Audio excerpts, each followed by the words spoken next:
দীর্ঘদিন মানুষের দুঃখে সুখে কামরান ভাই ছিলেন। আমাদের জন্য এই মৃত্যু সংবাদ আমাদের সমস্ত গোটা নগরবাসীকে শোকাহত করেছে।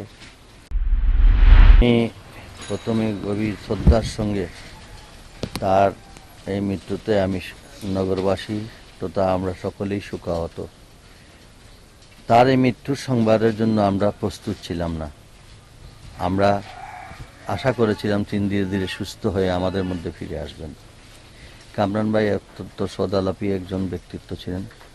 দীর্ঘদিন এই শহরের মানুষের জন্য তিনি কাজ করেছেন। দীর্ঘদিন মানুষের দুঃখে সুখে কামরান ভাই ছিলেন এক।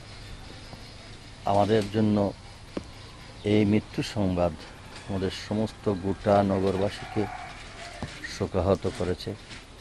আমাদের অপূরণীয় ক্ষতি হয়েছে। আমি তার এই ক্ষতি পূরণ হওয়ার মতো নয়।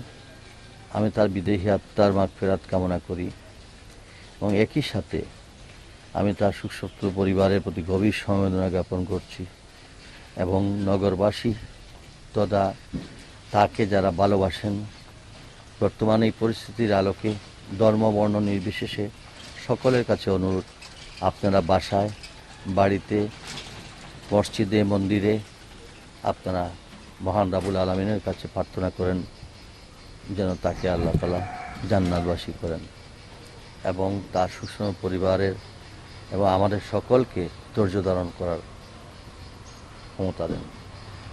আমরা এই মুহূর্তে এর চেয়ে বেশি আমি প্রশাসনের কাছে বলেছি, আওয়ামী লীগ নেতৃবৃন্দের কাছেও বলেছি, দীর্ঘদিন বদরউদ্দিন আহমদ কামরান এই নগর ভবনে কাজ করেছেন। আমি অনুরোধ করেছি একটি মিনিটের জন্য হলেও তার কফিনটা যেন নগর ভবনে নেওয়া হয়। এই দাবিটুকুই আমার। ধন্যবাদ। আমি আসলে খুবই শোকাহত। কামরান ভাই গতকালকেও বলেছেন যে আমি সুস্থ হয়ে আসতেছি। আজকে তার মৃত্যুতে আসলে আমি বাকশক্তি একদম হারিয়ে ফেলছি। আমি কী কথা বলবো নিজেই বুঝতে পারতেছি না। এরপরেও আমি জনগণকে বলবো, আপনারা এই বর্তমান মহামারীকে বিবেচনায় নিয়ে আল্লাহর ওয়াস্তে